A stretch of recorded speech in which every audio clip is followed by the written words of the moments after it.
lang. Okay, pagkatapos ng 1, anong kasunod na number? 2, 1, 2. Huwag mong lulukuran yung mga Diyos-Diyosan. Dito sa atin, maraming Diyos-Diyosan. Ano mga Diyos-Diyosan? Yung, lahat, lagi tayo nakatingin doon. Yung ating ari-arian, yung ating asawa, yung ating cellphone. Pagkagising, hanap ka agad yan, natataranta na. Bago umalis ng bahay, bago matulog, nakakalimutan ng mag-ampo. Ano ba yan? Okay, at ang matindi, yung maging Diyos natin ng ating sarili. Selfie. Kasi ako ang pinakagwapo, pinakamaganda. Ipapadala ko sa mga tao para ako ay makilala nila. Ngunit, nakalimutan nila ang Diyos. Kaya yun ang Diyos-Diyosan. Huwag ganon. Okay, pagkatapos ng 2, anong number? 3. Ang ating nilagay natin sa ating bibig. Commandment number 3. Huwag mong babanggitin ang pangalan ng Diyos sa walang kabuluhan. Sus Mariusik. Diyos Kuday. Yung mga iba pa. Huwag niyong gamitin na parang lang ordinary. Kahit kayo rin, paglaruan yung iyong pangalan, magagalit ka, di ba? Pangalan mo yun eh. Okay, so anong kasunod sa 3? 4. Ang 4 ay, anong ginagawa ko? Nagpapahinga. Okay, ang ika-4 na utos ay, alalahanin ninyo, sabi ng Diyos, ang ika-7 araw na Sabat. Ito ay, ang ika-7 araw ay Sabado. Lunes, Linggo, Lunes, Sabado, ika-7. Sabi niya, lahat kayo, ikaw magpahinga, yung iyong asawa, yung iyong anak, yung iyong apo, yung iyong kasambahay, yung iyong hayop, lahat pahinga. Di ba? Pantay-pantay lang. Okay, bakit? Sabi ng Diyos, sa 6 na araw ay ginawa ko ang langit at lupa at sa ika-7 ako ay nagpahinga. Kaya nagpahinga siya sa ika-7 araw, pinagpapahinga rin tayo dahil ang gusto ng Diyos ay magsama naman tayo. Mag-date naman tayo. Isipin mo naman, sabi niya sa atin, ako naman ang bibigay ng hangin mo ng ulan ng iyong buhay magsama naman tayo. Kaya, yun ay para hindi natin siya makalimutan. Tapos, pahinga rin. Kung yung cellphone nalulubat.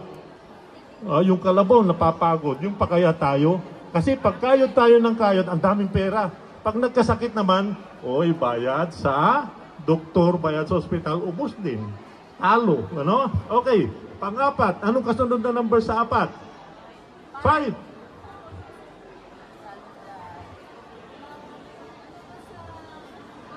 Okay, very good. Saludo. Igalang mo ang iyong mga magulang, ang iyong nanay at tatay. At anong pangako? Upang humaba ang iyong buhay. Hindi lang niya sinabi na kumain ka, mag-exercise ka, kumain ka ng prutas. Hindi. Ang sinabi ng Diyos ay sundin mo ang iyong mga magulang. Kung matanda na sila, alagaan mo sila. At may pagpapala. Okay, 5. Anong kasunod sa 5? 5 plus 1 equals 6. Nagalit ka. Kumuha ka ng kutsilyo, sinaksak mo yung kaaway mo. Natamaan sa puso, anong mangyari? Patay. Commandment number 6 ay huwag kang papatay. Diba? Madali lang, Okay. Okay, pagkatapos ng 6, anong kasunod na number? 7. 5 plus 2 equals 7. Okay, ito yung isang bahay. Sabi ang utos ng Panginoon, sa isang bahay, yung mag-asawa lang. Walang third party. Diba? Mahirap may third party, magulo, diba? Yun ang utos ng Diyos. Wag. Sa Tagalog, wag mangangalunya. Sa English daw, shall not covet adultery. Okay, pagkatapos ng 7, anong kasunod na number? 8. 4 plus 4 equals? May nawawalan daliri. Sa ibang bansa, pag gumawa ka ng masama, ng maling ito, ikaw ay puputulan ng daliri. Ano yon? Anong kasalanan yon? Huwag kang magnanakaw. Huwag kang magnanakaw. Thou shall not steal. Pang-8. Madali lang, Okay, pang-8. Anong kasunod? 5 plus 4 equals? Okay. Takip na naman ang bibig. Ano kayang utos ito? Ang sabi niya ay huwag kang maritis. Bawal pala yun. Huwag kang magsinungaling. Ayaw ng Diyos ng sinungaling. Okay, pinakahuli. 5 plus 5, 10. Okay, may bakod. Uy, sumampa. Ay, ang ganda ng kutsi ng sasakyan ng kapitbahay. Ang ganda ng washing machine niya. Ang ganda ng asawa niya. Sabi niya ay bawal mag-inggit. Huwag mag-imbot. Kung anong mayroon sa'yo na lang yon. So yan yung 10 utos. At ang sabi ng Diyos, kung mahal mo ako, ay sundin mo yung aking mga utos. Marami ba? 10 lang eh. Di ba? Pero tutulungan niya tayo na ito ay masunod natin. At hindi lang yon. Hindi lang sakit, hindi ang kanyang tatanggalin. May pangako pa siya sa John 14:1-3. Sabi niya, huwag kayong mamroblema. Let not your heart be troubled, sabi niya. Manampalataya kayo sa akin, sabi ni Jesus.